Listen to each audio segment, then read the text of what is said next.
Hello दोस्तों, आप सभी को नमस्कार।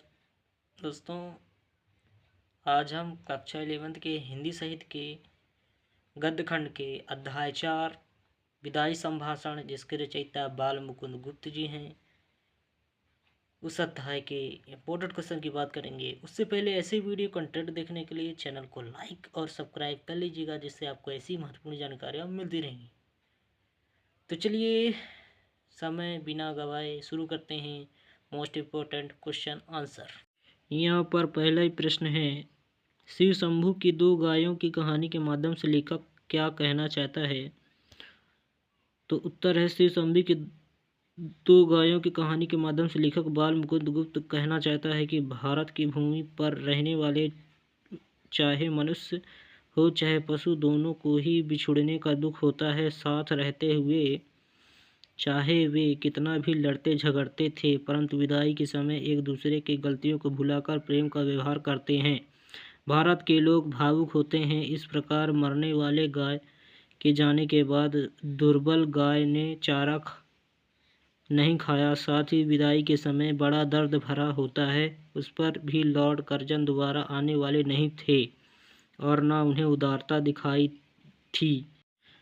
जब पशुओं में विदाई की वेदना होती है तो मनुष्य की वेदना का वर्णन करना कठिन है।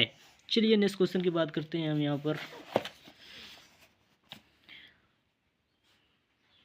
पर है प्रश्न नंबर 5वां, आपके और यहाँ के निवासियों के बीच में कोई तीसरी शक्ति और भी है? यहाँ तीसरी शक्ति किसे कहा गया है? उत्तर है, लॉर्ड कर्जन तथा भारतवासियों के बीच तीसरी शक्ति के दो अर्थ हैं। पहला ईश्वर, दूसरा ब्रिटिश शासक। भारतीय जनता तथा लॉर्ड कर्जन दोनों को कर्जन शासनकाल के अचानक समाप्त होने की कल्पना नहीं थी, परंतु विधि का विधान एक पल में सब कुछ पलट देता है। कर्जन का शासनकाल समाप्त हुआ और विलायत लौट गए। यदि हम तीसरी शक्ति साम्राज्य विक्टोरिया से ले तो लॉर्ड कर्जन में उन्हीं का वर्चस्व स्थापित करने में असफल रहे। इसी कारण उनका भारत में जाना दुखांत रहा। इस घटना के स्वयं लॉर्ड कर्जन तथा भारतीय अनभिज्ञ थे। चलिए यहाँ पर नेक्स्ट क्वेश्चन की बात करते हैं। भारत में लॉर्ड कर्जन को शासनकाल अंत समय में पहले क्यों कहा हो गया? उत्तर है, पहला काउंसिल में अनुचित कानून पास करना, दूसरा दीक्षांत समारोह में भारतीयों के विरुद्ध बोलना, और यहाँ पर है तीसरा भारतीय जनता की बात ना सुनकर मनमानी करना। चौथा है 8 करोड़ जनता की प्रार्थना को ठुकराकर बंग विच्छेद करना। पांचवा, इंग्लैंड में एक फौजी अफसर लॉर्ड कर्जन की इच्छा के अनुसार नौकरी का ना पा सका, अतः गुस्से में आकर लॉर्ड कर्जन ने त्यागपत्र दे दिया, जो स्वीकार कर लिया गया। चलिए नेक्स्ट क्वेश्चन की बात करते हैं। यहाँ पर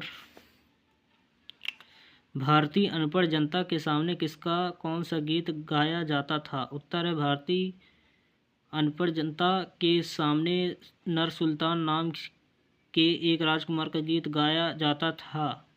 उस गीत का भाव था, प्यारे नरवर गढ़ मेरा प्रणाम ले, आज मैं तुझमें जुदा होता हूँ, मेरा अन्नदाता है, तेरे ऋण का बदला मैं गरीब सिपाही नहीं चुका सकता, सेवा में एक दिन भी चूक की हो, एक बार मेरा प्रणाम ले और मुझे जाने की आज्ञा दे। तो आशा करता हूँ आपको वीडियो अच्छी लगी तो चैनल को लाइक सब्सक्राइब कर लीजिएगा, जिससे आपको ऐसी महत्वपूर्ण जानकारियाँ मिलती रहेंगी। तो धन्यवाद आप सभी का।